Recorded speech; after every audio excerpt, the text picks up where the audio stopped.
Hola amigos, hola amigas, gracias por estar una vez más en sintonía de nuestro programa La Mesa Redonda. Les saluda Sergio Marín Cornavaca. Hoy es miércoles 22 de mayo del año 2024. Esta noticia referida al encarcelamiento domiciliario de facto del ex general, del ex jefe del ejército de Nicaragua, general en retiro Humberto Ortega Saavedra, pues ha generado una serie de reacciones de toda índole y de todos los sectores. Mucha gente interesadísima en conocer las lecturas que se han hecho de dos elementos básicos. Uno, del planteamiento que ha venido haciendo Humberto Ortega, primero con un artículo que él tituló Hecatombe, después con un artículo que se tituló ¿Qué hacer?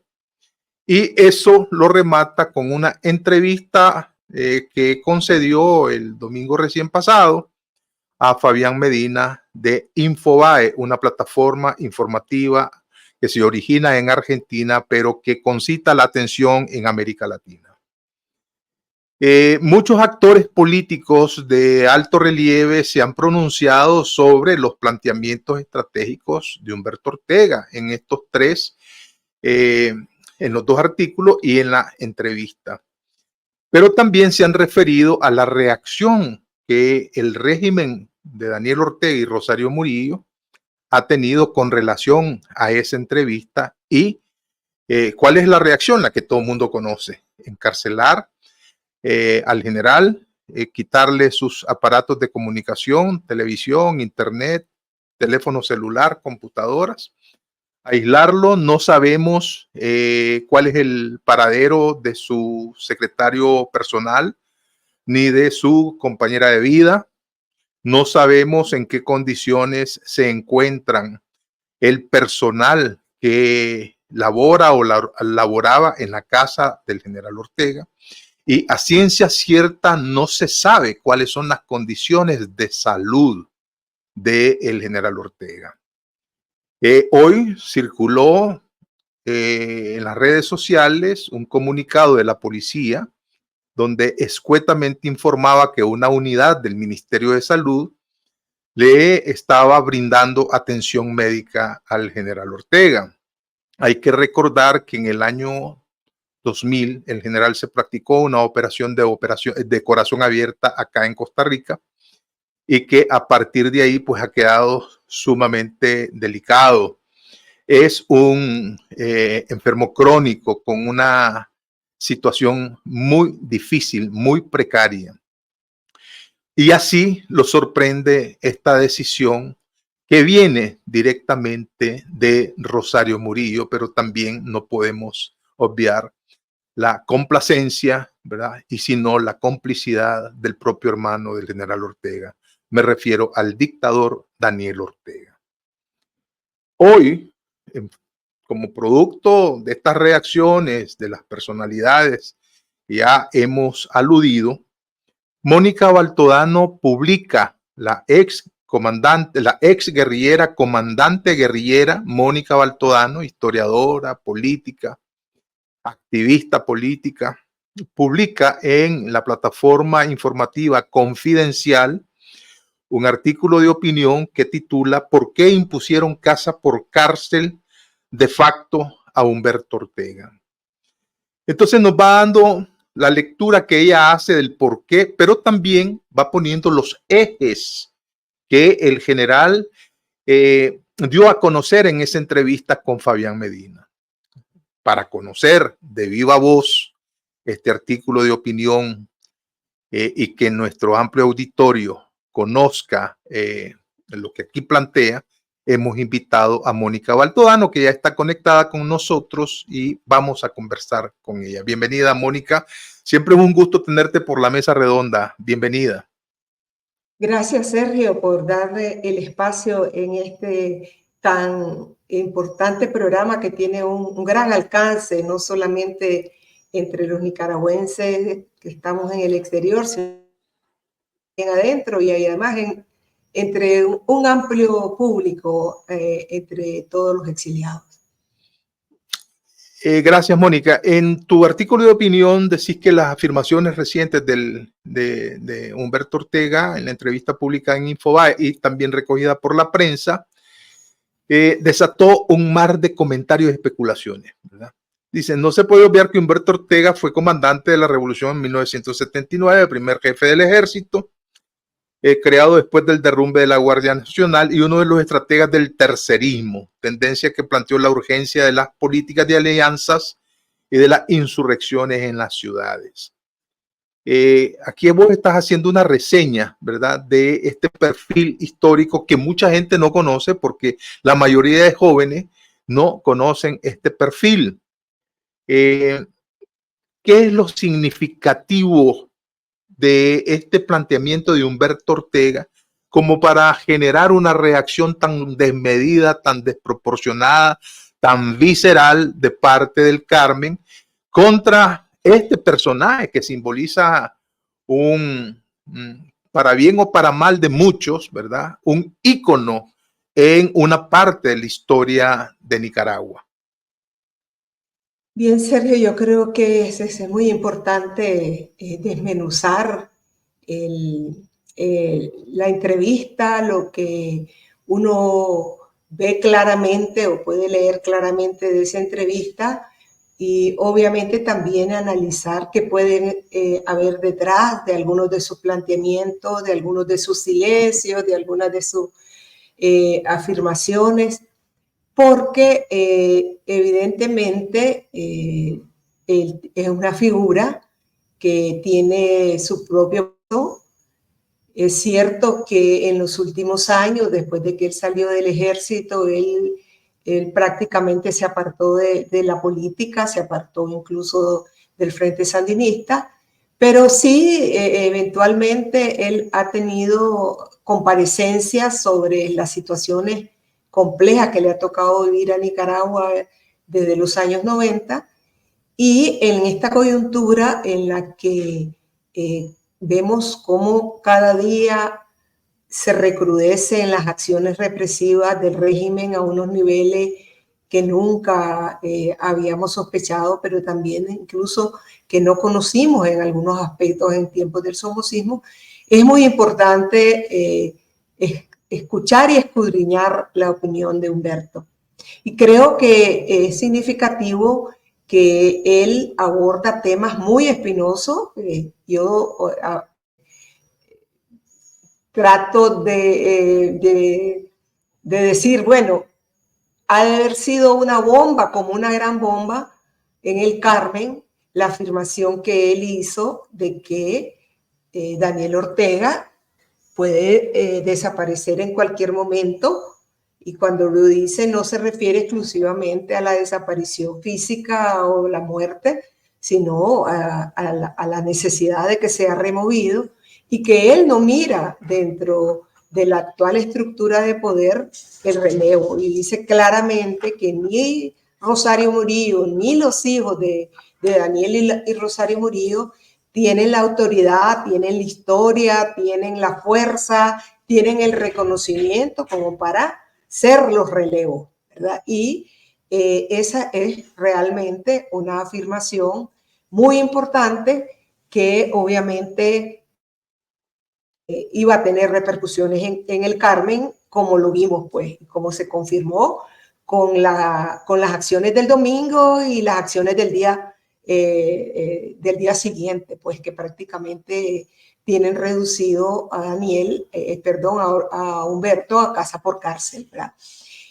Me parece que también es muy significativo, aunque ya Humberto Ortega había hecho algunas críticas desde el 2018 y después en el 2021 había dicho que los presos políticos no eran terroristas y también se pronunció en relación a la captura de Monseñor Álvarez. También habló cuando murió en la cárcel Hugo Torres en circunstancias que todavía no han sido aclaradas. Se pronunció, pero nunca se había pronunciado con la fuerza y la claridad que hizo en esta entrevista, pues llegó a calificar a este régimen como un régimen corrupto, como un régimen dictatorial, autoritario y antidemocrático, literalmente, pues, ¿verdad? Y entonces eso creo que es clave. También me parece que es clave que haya abordado críticamente el rol del ejército en el 2018 y haya ido más allá a expresar que tanto el ejército como la policía actualmente están totalmente plegadas a la dictadura. Eso me parece que sí, viniendo del fundador de este ejército que sustituye a la Guardia Nacional derrotada en 1979, es de mucho impacto. Él nos recuerda, y nadie puede negar, que efectivamente, después de 1990, que llega al gobierno doña Violeta, se vivieron momentos muy complicados, muy complejos, todo el proceso de desarme de la contrarrevolución como resultado de las negociaciones de Esquipulas y Zapuá, pero también él recuerda su contribución para que el ejército pasase a ser de un ejército al servicio de un partido político, ejército sandinista, a un ejército institucional, que realmente, tanto en el periodo de Arnoldo Alemán, de doña Violeta ya de alguna manera, pero Arnoldo Alemán y el periodo de don Enrique Bolaño, operó como un ejército independiente, constitucional, que no era nada más reconocido eso por sus antiguos compañeros fundadores, sino que era reconocido nacional e internacionalmente. Entonces, ¿cómo eso ha sido totalmente destruido por este régimen que ha convertido al ejército nuevamente en un ejército pretoriano parecido a la Guardia somocista que estaba al servicio del dictador? Igual ahora está al servicio del dictador. Son palabras que me parece a mí que son muy, muy fuertes, directas, francas y evidentemente no iban a gustar a la dictadura. Pero también, y finalmente con esto cierro, digamos, lo que yo considero como los puntos más clave de esa entrevista. También toca un tema que a mí me parece que es importantísimo, que habla de la necesidad de una transición, expone distintos escenarios para esa transición, distintas posibilidades, pero da a entender, casi no da a entender, casi lo afirma, que él ha estado en comunicación con Daniel Ortega, que ha restablecido su comunicación. Recordemos que en varios momentos Daniel Ortega ha tenido palabras fuertísimas contra Humberto. Lo ha llegado a calificar como traidor, lo ha llegado a calificar como agente del imperialismo, cualquier cosa, ¿verdad? Y no te estoy hablando nada más del 2007 para acá. Ha habido también conflictos anteriores en los que Daniel Ortega ha tenido palabras muy duras contra Humberto. Entonces, él dice que a partir de la crisis de salud ha venido, que enfrentó y que parece haber superado, que ha estado en comunicación con Daniel y que intercambian y que Daniel lo escucha, que no le dice que sí, es lo que afirma en la entrevista, ¿verdad? No son mis apreciaciones en este sentido, son cosas que muy directamente él dice. Y al hablar él de transición y de diferentes vías de esa transición, obviamente él enfatiza en la vía democrática a través de las elecciones y que las próximas elecciones habla del 2026 y da su versión de que un cierre o el mantener un cierre de la democracia y de las libertades como el que se está viviendo en Nicaragua solo conduce a confrontación, al caos o a un escenario que puede dar lugar a hasta una operación quirúrgica, lo cual ya lo había dicho en su artículo Qué hacer, ¿verdad? No lo dice nada más en esta entrevista. Hay que analizar el conjunto, el colectivo de estas tres últimas comparecencias de él para entender que él ha apreciado, probablemente con mucha más información que la que nosotros desde el exilio o desde de las distintas fuerzas que integramos la sociedad civil o las organizaciones políticas que se están organizando, no logramos apreciar.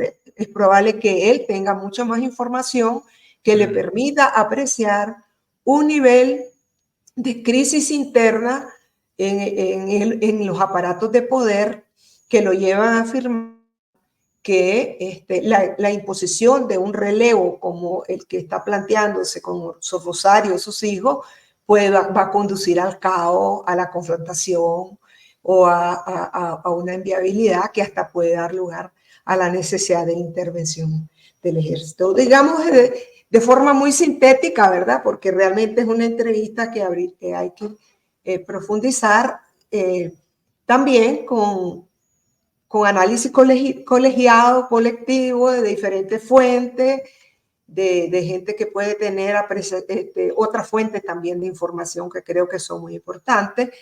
Y yo creo que es clave porque realmente la situación que está viviendo Nicaragua es muy grave y esta situación no se puede prolongar indefinidamente. Está teniendo ya efectos dramáticos en el costo de la vida de la gente, en la vida, en los servicios, en el trabajo. La migración es exagerada. Es decir, Nicaragua se está convirtiendo en un país inviable que requiere del análisis frío, inteligente, de todos los factores que intervienen o que pueden intervenir en búsqueda de una solución a esta situación. En este estilo particular de el general Humberto Ortega, que sale en el momento más oportuno como para darnos alguna luz sobre el panorama, porque así lo ha venido planteando. Y hay algo que me llama la atención que dijiste, el cúmulo de información que él pueda tener, gestionar, que le da pie a decir que no hay, y lo dice con mucha claridad, una sucesión. Eso indudablemente en el Carmen cayó como vos decís una bomba, ¿verdad? Yo digo como, pues sí, una bomba. Vos tenés esa lectura también de que haya impedimentos objetivos y subjetivos que no permitan esa sucesión que es tan deseada y por la que ha venido trabajando durante tantos años, específicamente Rosario Murillo. ¿Vos crees que realmente no pueda darse? Mira, a lo largo del día de ayer, martes, y he tenido muchas conversaciones y personas que me dicen, es que en realidad la sucesión ya está en marcha, ya de alguna manera Rosario Murillo tiene el control de todos los resortes principales del poder. Efectivamente, creo que Domara María señalaba y algunos periodistas han señalado, bueno, si realmente la que todos los días está haciendo, lanzando diatribas y informando de lo que pasa en el Estado y en las instituciones, en las alcaldías, informa de todo, hasta del estado del tiempo, es la Rosario, ¿verdad? Y es la única, es la que dirige el gabinete, es la que se reúne con los alcaldes, es la que comparece, digamos, como realmente como que si ya ella fuera la presidenta. Porque la ausencia de Daniel Ortega como mandatario es escasísima. ¿verdad? Y uno lo puede ver, bueno, hay algunos periodistas que se dedican a medir cuántos días tiene Daniel Ortega de no salir, ¿verdad? Y de no hablar. Y hay que recordar que el liderazgo de Ortega fue construido en un proceso de mucha vinculación y mucha cercanía con la gente. Y la enfermedad, es decir, el infarto que le dio en el año, a mediados de los años 90, le modificó ese estilo de trabajo de él. Y entonces me dicen, ya la Rosario realmente es la que manda. Y podemos decir que de alguna manera así es. Pero yo no lo puse en el escrito porque no se trataba de eso, pero si uno analiza bien el liderazgo de Daniel Ortega, que Rosario fue construyéndole como jefa de comunicación prácticamente desde la campaña anterior a la del 2006, creo que fue la del 2001, ya era, porque ya Ortega estaba ya afectado del corazón, fue construyendo una figura mesiánica, una figura casi religiosa, como que no está, pero está. Una figura, por eso es que ella siempre está repitiendo porque el presidente Daniel, porque el compañero Daniel, pero además toda la militancia, todos los funcionarios, todos al hablar tenían que hablar, y hasta el día de hoy así es. Esto fue gracias a Dios, al compañero Daniel y al comandante, al comandante Daniel y a la compañera Rosario, ¿verdad? Exacto. Entonces, fue construyendo mediante la repetición, y los expertos en comunicaciones podrían explicarlo mejor, una imagen de una especie de gran figura detrás de la cual está de la gran figura que está detrás de ella. En realidad, su autoridad es una autoridad derivada. Es decir, ella puede tener las riendas de las instituciones y de las decisiones cotidianas, pero aún ella, su autoridad es derivada de esa construcción que te voy a decir, a veces incluso es terrible porque uno escucha a gente muy inteligente, con cierta formación, y que la refuerzan y que la repiten, la imagen de una especie de Dios, ¿verdad? Daniel es como un Dios, e incluso en algunos rótulos, los primeros rótulos lo ponían así literalmente, ¿verdad? Y además al lado de los principales, Rubén Darío, Sandino y Daniel, ¿verdad? Entonces, ella está clara de eso. O sea, aunque Daniel no esté compareciendo, todavía para ella su autoridad está derivada. Y eso lo sabe muy bien, sobre todo entre una cierta base. Por eso es que ella se ha empecinado en correr a todos los antiguos, en correr a toda la gente que no le deba a ella su puesto de trabajo, ¿verdad? Y por eso ha enfatizado en la presencia de jóvenes inexpertos, de muchachos nuevos que le deben a ella su presencia o su rol o su cargo y por supuesto su salario. Entonces, yo creo que ella está clara que todavía ella no logra ver ese caudillismo, ¿verdad? Ella no es la caudilla. Y por el contrario, Sergio, por su carácter, por sus características particulares, ella es una persona que genera mucha antipatía. Ella su estilo es un estilo absolutamente despótico,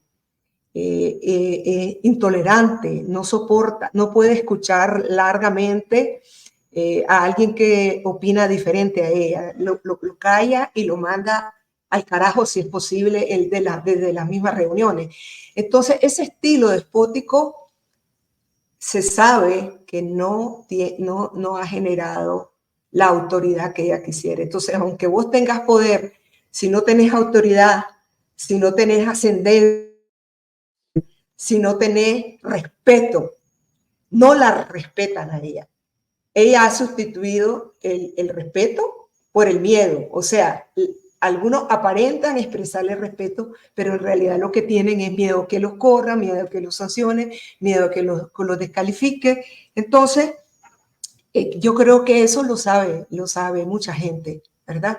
Y por eso es que está ese riesgo, pues ese riesgo de que desaparecido Daniel, no solo por muerte, sino que porque tenga que ser declarado incapaz o porque realmente, bueno, hasta eso podría ella hacerlo, ¿no? Porque tiene bastante control de la asamblea, pero desaparecido esa figura así presencial, no podría ella de la noche a la mañana controlar todas las cosas.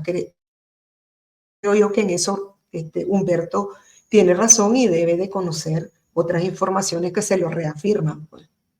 Y esto significaría el caos. ¿Cómo actuarían, a tu juicio, ese sandinismo, no digo histórico solamente, pero hay un sandinismo amplio que no es necesariamente seguidor del Frente Sandinista, del actual Frente Sandinista, pero hay un sandinismo que está a las expectativas, que sabe perfectamente que eso que estás describiendo en la figura de esta mujer, ¿verdad? Llamada Rosario Murillo, es así, ¿verdad? Entonces, hay información. Una cosa es tener liderazgo y otra cosa es actuar con poder despótico, pues, ¿verdad? En cualquier, el respeto que le pueden sentir o el miedo que le pueden sentir a ella está derivado exactamente de la figura de Daniel Ortega. Al no existir Daniel Ortega, es el caos. Ese es un escenario, pero ¿cómo interpretas vos, que estás conectada con ellos, el sentimiento, el pensamiento, el análisis que está haciendo el sandinismo amplio? Bueno, mira, yo creo que la reacción visceral contra Humberto, el haber llegado al extremo de ponerlo literalmente casa por cárcel, es decir, está en como estaba, como llegó a estar el doctor Aguirre, como llegó a estar a Jaime Arellano, casa por cárcel, pues, porque si te quitan los teléfonos y todo eso, ¿qué condiciones específicas tendrá? Como vos decís, no se tiene la información, ¿verdad? No hay, pero ese extremo obviamente no debe generar para nada empatía a favor del régimen, es decir, profundiza el nivel de descomposición interna que ya hay. Y ese nivel de descomposición interna es el que explica las medidas que han tomado con la Corte Suprema, las medidas desesperadas como pasar el registro de la propiedad a una institución que la Rosario cree que ella controla más, que es la Procuraduría, el quitarle los fondos a la Corte. El tema del ejército, esto es un interrogante, obviamente que la cúpula del ejército se ha plegado a la dictadura. Cuánto sea de verdad sincero a favor de ella, no lo tengo, pero el propio estilo de ella no favorece una relación fluida, ¿verdad? Entonces es previsible que eso no funcione. Pero hay que decirlo con toda claridad. Yo siempre he cuestionado que la teoría he cuestionado a quienes creen, no a René, porque él ha explicado muy bien que para él la implosión no es una cosa que va a ocurrir de la noche a la mañana, sino que es un deterioro progresivo, ¿no? Exactamente. Pero yo soy convencida de que, como en física, vos podés tener algo muy carcomido, pero se necesitan factores externos también, ¿verdad? Y a mi manera de ver, esa es una de las partes de los interrogantes que hay. Es importantísimo el mensaje de quienes se perfilan como líderes de oposición, el mensaje de los medios de comunicación, el mensaje. Es importantísimo la acción externa, ¿verdad? Y por supuesto es importantísima la organización y la creación de los mecanismos de resistencia interna que permitan favorecer a la misma vez la movilización popular, porque la movilización popular es determinante, la organización popular va a ser determinante para que ese deterioro de la autoridad y esa falta de liderazgo tenga su fruto, porque si no se podría prolongar, puesto que ella tiene las correas de poder y de mando. Ya de hecho, en buena medida, ya lo tiene, ¿verdad? Y eso explica lo que le hicieron a Humberto. Yo creo que lo que pasó ahí es que ella fue la que mandó prácticamente a dejarlo en casa por cárcel, y la postura de Daniel probablemente es la permisibilidad, como en muchos otros eventos que a lo mejor él no los hubiera decidido él por sí solo. Pues. A mí me gustaría que profundizara el tema del ejército. Bien lo dijiste, Humberto fue fundador de ese ejército y sabe perfectamente que, aunque no lo dijo explícitamente, sabe que esta cúpula militar actual puede hacer perecer al ejército en su conjunto, porque no está al servicio de la sociedad. Es decir, puede, como la Guardia Nacional de Somoza, ser arrastrada a su desaparición.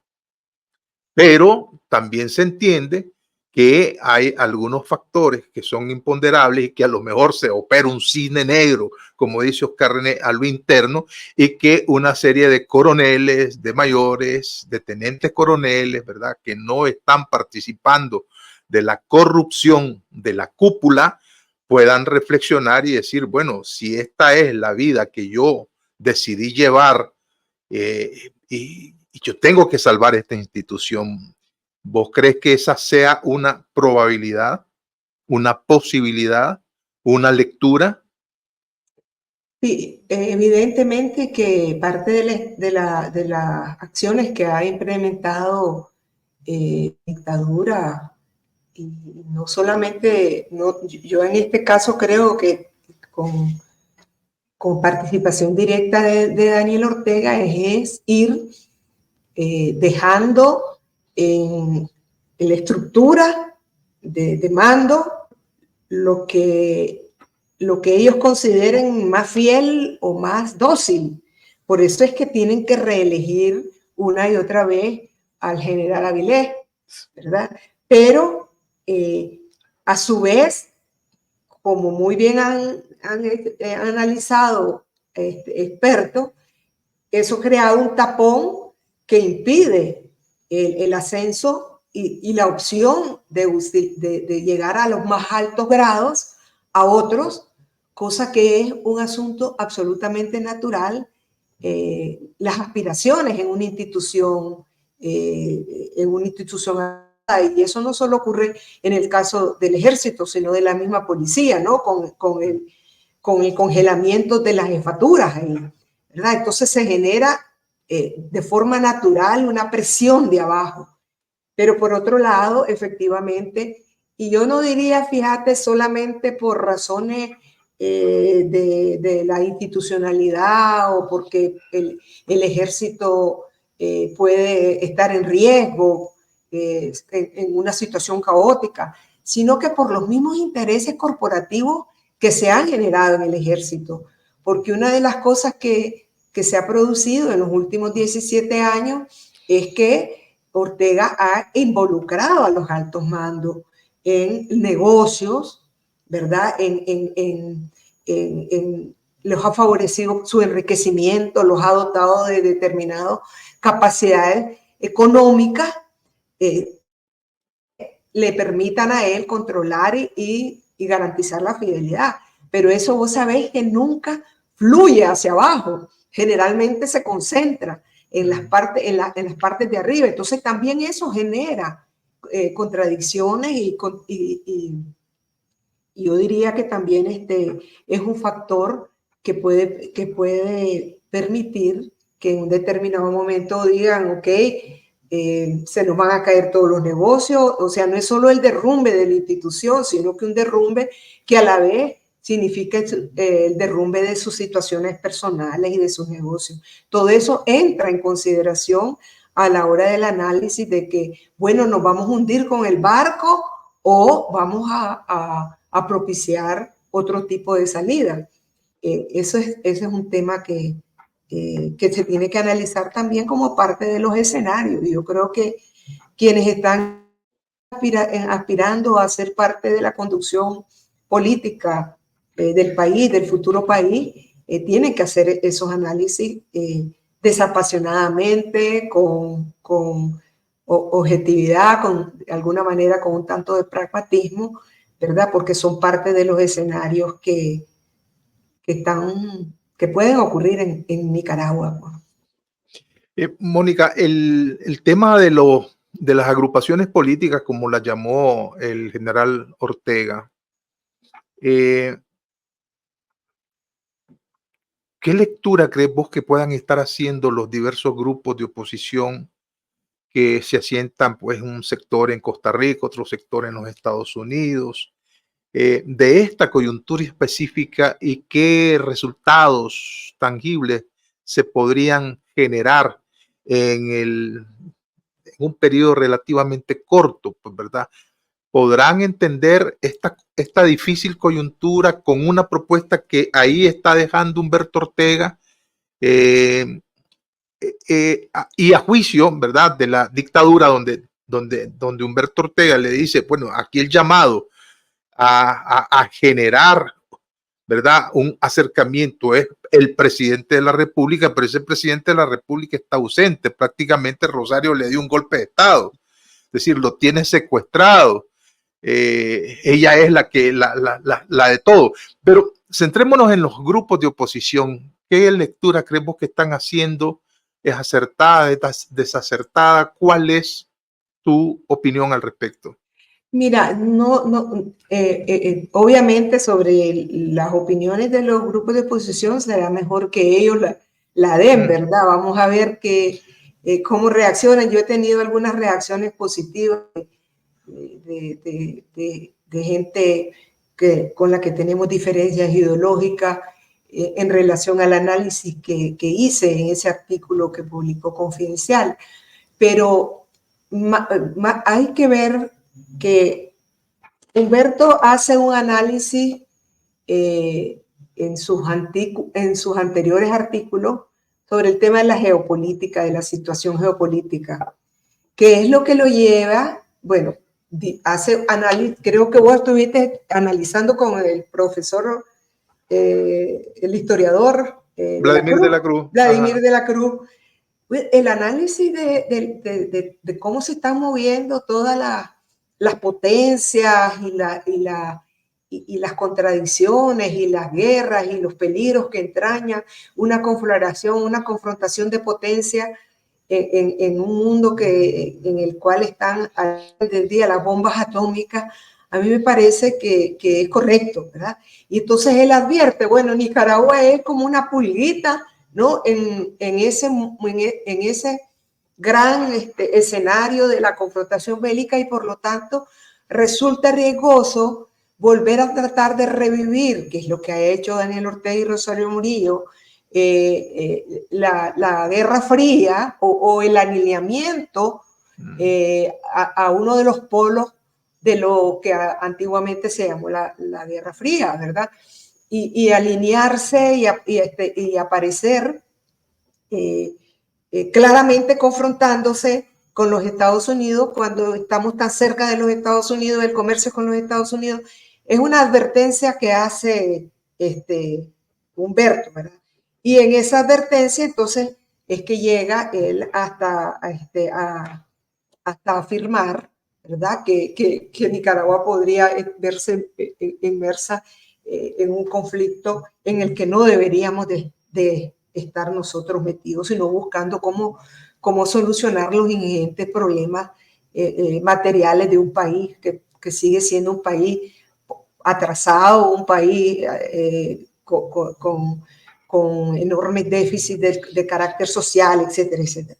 Entonces a mí me parece que debería de haber de parte de las fuerzas políticas que tratan de constituirse como el polo opositor, debería de haber un análisis que vaya más allá de solo vernos el ombligo, ¿verdad? Y también ver en realidad las situaciones internacionales.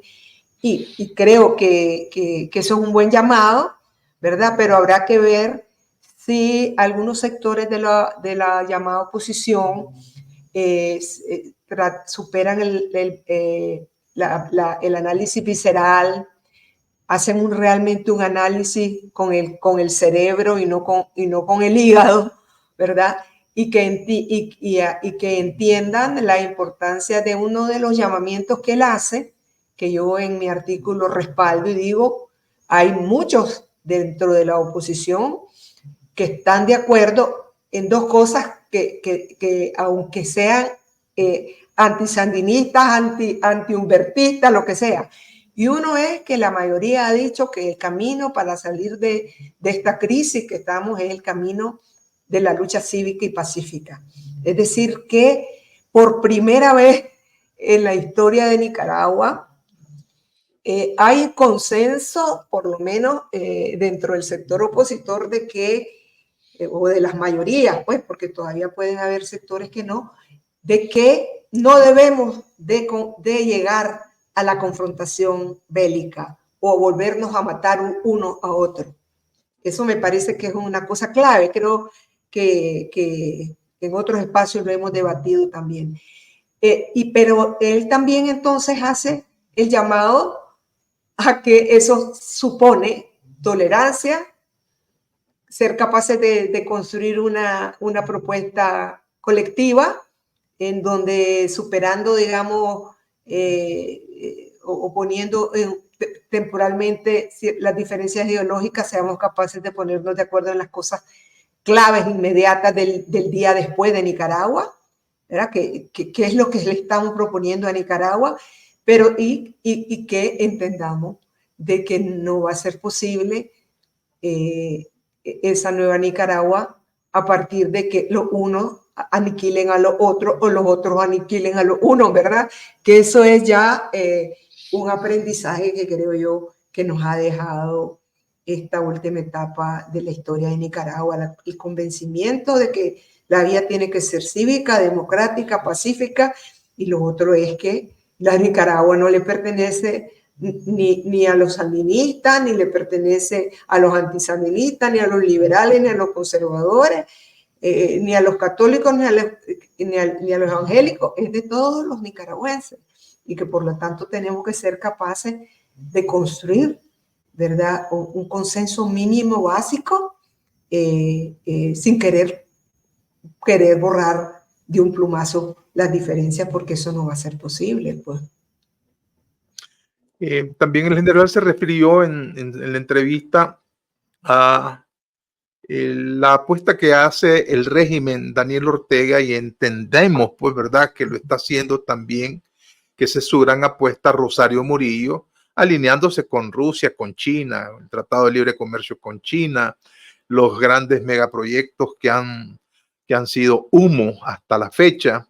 El general advierte que está bien que tengamos esas relaciones como país, pero que hay que advertir que los Estados Unidos, por cercanía, por los niveles de inversión, inclusive por los niveles de remesa que actualmente están generándole el pueblo que ha salido al exilio, esa apuesta que le están haciendo, el general dice, eso es inviable.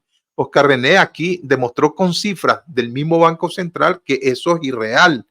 Entonces realmente este gobierno no está tan fuerte como dice estar. Frente a esto, ¿verdad?, la mayor contradicción que la gente percibe es la cerrazón de Rosario Murillo de actuar siempre con el hígado. en vez de calmar las crisis, más bien la exacerba, pues le echa gasolina a la llamita que está ahí, que puede ser administrada o podría haber sido administrada. Frente a este panorama, Mónica, ¿qué salida, verdad? Para que la gente lo entienda con claridad, qué salida sería la más correcta, ¿verdad? La lectura que puedan hacer los grupos opositores, bueno, ellos tendrán que pronunciarse, hasta ahora no lo han hecho. La lectura que pueden hacer los agentes económicos, ¿verdad? El grupo fáctico, el gran capital, la iglesia misma que está silenciada, que prácticamente no se pronuncia. Entonces, los sectores, el movimiento social, ¿qué crees vos que pueda ser la contraparte de esto que está planteando, pues, Rosario, con el alineamiento que tiene con esta potencia? Mira, dijiste algo que me parece que es importante no dejar pasar y que también a lo largo del día de ayer me lo han estado planteando, y es que estas acciones que toma el régimen muestran que cada día está más fuerte o cada día está más decidido a aplicar la fuerza, o es que está más débil. Y yo creo que está cada día más débil, porque la debilidad de un gobierno o la fuerza de un gobierno descansa en mantener el consenso, la mayoría, el mayor respaldo posible, el apoyo de los distintos sectores y de los creadores de opinión más importantes. Y en el caso de Nicaragua es todo lo contrario. O sea, el régimen no es solo porque las encuestas digan que solo un 10, 12% cree que el país va en el camino correcto, o porque solo un 10 estaría respaldando a Ortega. No, es que realmente han arremetido contra todo y todos de tal manera que no puede tener el consenso. Lo que están ejerciendo la represión. Y ningún régimen puede sostenerse solo sobre la base de la represión, ¿verdad? Y por eso yo creo que sí, efectivamente, el sistema orteguista está sumamente corroído por dentro, pero que lo que sucede es que no ha encontrado todavía la gente, la mayoría, una opción, lo que algunos llaman un sujeto político que plantee, bueno, esta es nuestra propuesta, esta es nuestra forma de organizarnos. Y yo creo que se está haciendo muy en silencio, pero como por así decírtelo, a través del restablecimiento del tejido social sobre la base de la confianza. Porque como el régimen es tan represivo, solo se puede reconstruir el tejido social sobre la base de la confianza. Es decir, yo confío en vos y yo puedo hablar con vos con confianza. Entonces, eso se está haciendo de forma muy molecular en Nicaragua a través de los antículos, y por eso que eso es muy importante, y por eso es que tal vez Rosario ha atacado tan virulentamente a Ortega, a Humberto, mandándolo casa por cárcel. Y tal vez por eso es que reaccionó contra mí y mi familia con la Laguna de Apoyo. ¿Por qué? Porque lo que nosotros decimos le hace un terrible daño en su base, entre los que a ella supuestamente la deberían de respaldar. ¿Verdad? Porque es un mensaje que va al sandinismo, que todavía sigue creyendo que esa es la segunda etapa de la revolución, o que ellos son revolucionarios, o que es la lucha antiimperialista, y también obviamente que hace un daño en las izquierdas a nivel internacional, porque si miramos bien, todavía es el sector en donde nosotros necesitamos mover muchísimo más a la comunidad internacional, en los foros internacionales, en la OEA, en las Naciones Unidas, incluso de cara a las posibilidades de plantarle a Ortega los juicios, a Daniel Ortega y a Rosario Murillo, los juicios que se merecen en los organismos de justicia internacional, en la Corte Internacional de Justicia, en el Tribunal Penal Internacional. Se necesita más todavía convencer a sectores de la comunidad internacional. Entonces la voz de Humberto Ortega o la voz inciden en estos sectores, porque el mundo no es solo el mundo de las derechas o de las ultraderechas, donde tal vez puede tener voz algunos liderazgos de la oposición. No es así, el mundo es multicolor, ¿verdad? Y las bases del pueblo que están en Nicaragua también son multicolores.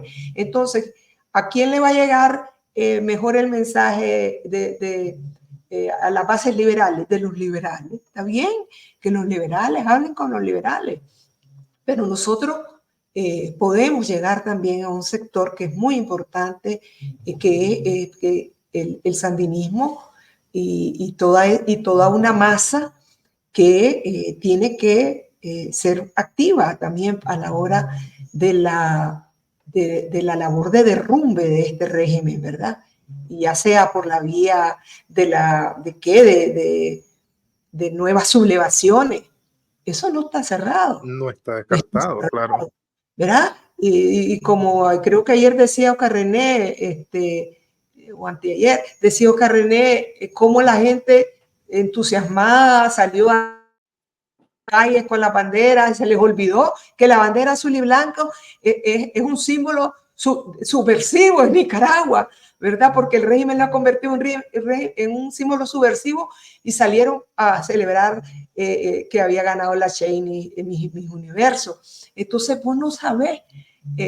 Mira, para 2018, si vos le hubieras preguntado 15 días antes a la gente si pensaban que se podría dar un fenómeno de la sublevación masiva del pueblo como el que se dio a partir de abril de 2018, nadie te hubiera dicho que eso se iba a dar.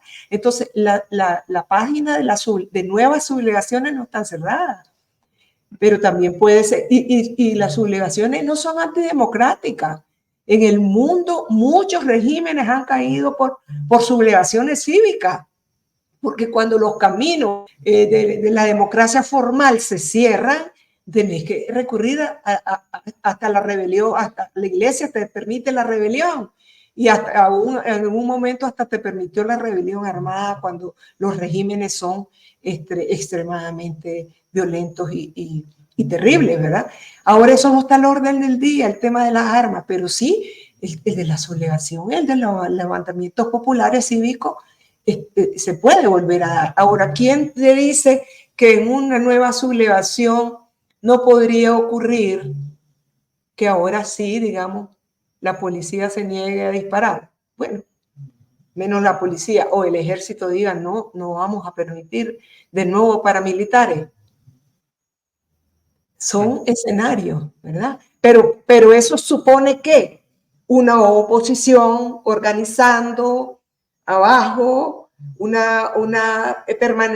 mensaje bien claro, una propuesta de qué país queremos, en el que quede bien claro que no estamos queriendo revivir el aplastamiento de unos contra otros, compromisos de trascendencia sobre un montón de temas que están quedando absolutamente destruidos por la dictadura, como los mínimos de una institucionalidad democrática han sido destruidos y devastados. Entonces, la reconstrucción es obra, como muchos han dicho, de muchos años, pero también de muchos esfuerzos y de muchas, y particularmente es una tarea de las nuevas generaciones, ¿verdad? Entonces, yo creo que es una oportunidad. Todo lo que nos está pasando también para repensar de una manera diferente y ojalá que se puedan abrir esas compuertas para que todos los nicaragüenses cambiemos un poquito, porque hay alguna gente que quiere que el otro cambie, pero como que yo no tengo que cambiar nada, ¿no? Yo creo que todos los nicaragüenses tenemos muchas cosas sobre las cuales reflexionar, cambiar y, y, y hacer cosas, las cosas de diferente manera para que Nicaragua pueda tener un poco de esperanza.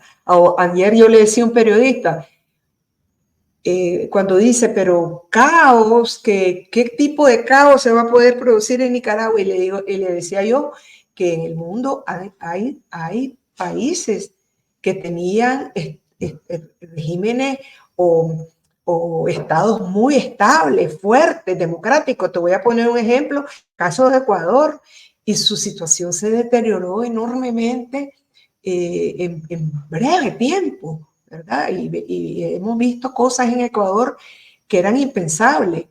Y si no, veamos también, aunque Haití ha sido siempre una sociedad bien complicada, con dramas terribles, pero la situación de Haití es terrible, es dramática, y nosotros no queremos ser un Haití, o sea, que Nicaragua transite hacia un país absolutamente fallido, pues, o un país fallido como el que se está, como el que se está prefigurando realmente actualmente Nicaragua, una democracia fallida y un país fallido. Yo sé que ya reaccionaron ustedes como familia, Mónica Baltodano, Julio López Campos, frente al atropello ilegal de la toma, ¿verdad?, por parte de agentes de la seguridad vestidos de civil de la casa de residencia de ustedes en Laguna de Apoyo, a raíz de este artículo de opinión. Entonces, mira qué bonito. Humberto Ortega publica una entrevista, ¿verdad? Que no denota ninguna cuchillada, ¿verdad?, más que intelectual, y es encarcelado.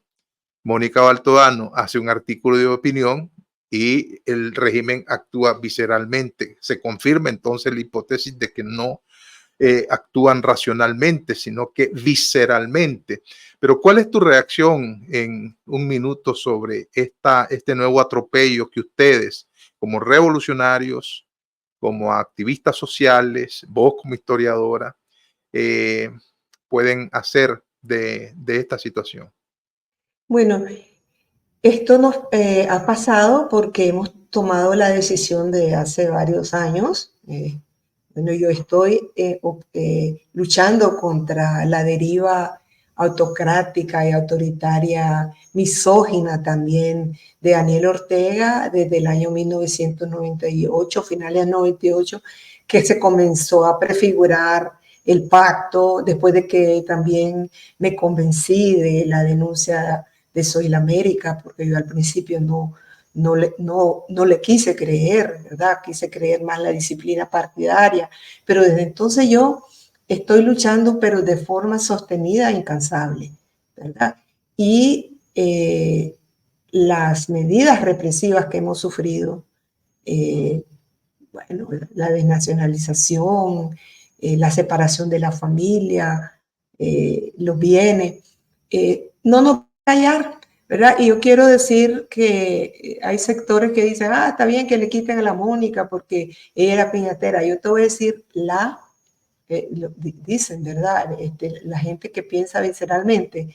Yo de nadie me alegro que le pase ningún daño, aunque no crea en él o no sea de mi punto de vista. Me parece que hay que rechazar y repudiar los actos que realiza esta dictadura, vayan contra quien vayan, si son injustos, si son ilegales, si son, ¿verdad? Y por eso lo que hacen contra nosotros, para nosotros no significa que vamos a bajar la cabeza, que vamos a doblar la rodilla, vamos a seguir en la lucha que tenemos ya más de de 25 años de estar llevando a cabo para que no se vuelva.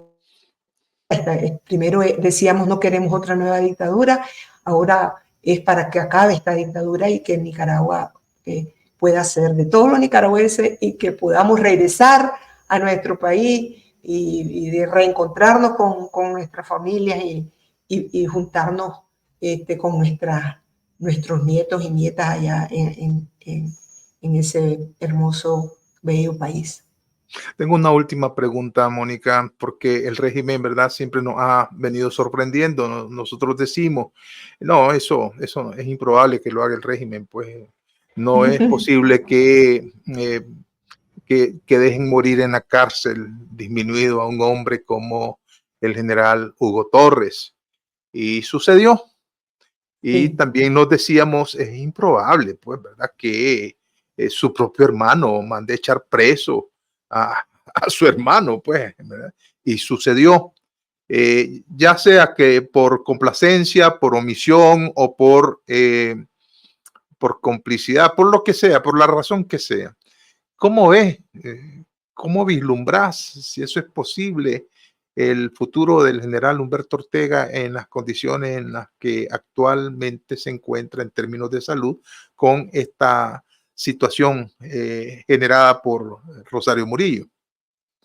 Bueno, yo a juzgar por el comunicado de la policía, donde realmente es un comunicado que terminó por oficializar claramente que está bajo arresto domiciliar sin que hubiese ningún proceso. Bueno, como han actuado ellos todo este tiempo, ¿verdad? Sin ninguna legalidad, sin ninguna legitimidad. Pero se ve que están preocupados por la salud, ¿verdad? Porque le están poniendo un estructura aparentemente de médicos. No saben los efectos catastróficos que podría tener un desenlace fatal en la salud de Humberto, ¿verdad? Ojalá que no pase, ¿verdad? Y decirte, Sergio, que no debemos de olvidar, ahora que estamos hablando de esa casa por cárcel de Humberto, que ahora ya van como más de 130 presos, porque siguen echando presos, siguen llamando gente, amenazándola y le dicen te tenemos vigilado, cuidado, hacer reuniones virtuales. Es decir, hay un nivel de persecución y de vigilancia tan brutal, ¿verdad?, en todo Nicaragua que no debemos olvidar a esos presos y a esas presas. Hay un preso, ahora no recuerdo el nombre, pero que está literalmente en cama desde hace varios años, que no le dan su casa por cárcel, ¿verdad? Y le dio derrame, está postrado en una cama, lo tienen enchachado. Uno de los presos políticos, lamentablemente no recuerdo ahorita el nombre, pero creo que el resto de la sociedad nicaragüense no debe olvidar todos esos presos, todas esas personas que están vigiladas y perseguidas en Nicaragua, y que tampoco debemos de olvidar a los miles de migrantes que están pasándola muy mal porque no pueden vivir en Nicaragua, pues, y que por eso es que debemos de comprometernos a seguir luchando con toda nuestra fuerza, con toda nuestra energía, con toda nuestra inteligencia, con nuestra experiencia para ponerle fin a esta dictadura. Muchas gracias, Mónica, por haber estado con nosotros, ¿verdad? Era justo y necesario que nos compartieras pues tu parecer, tus opiniones, tu visión sobre esto que está ocurriendo. Gracias, Mónica, por tu tiempo. Gracias a vos, Sergio, y gracias a tu audiencia por la paciencia de escucharnos. Muchas gracias. Muchas gracias a ustedes, amigas y amigos, seguidores de la Mesa Redonda. Nos vamos a encontrar mañana en otro programa, aquí, siempre al mediodía. Muchas gracias.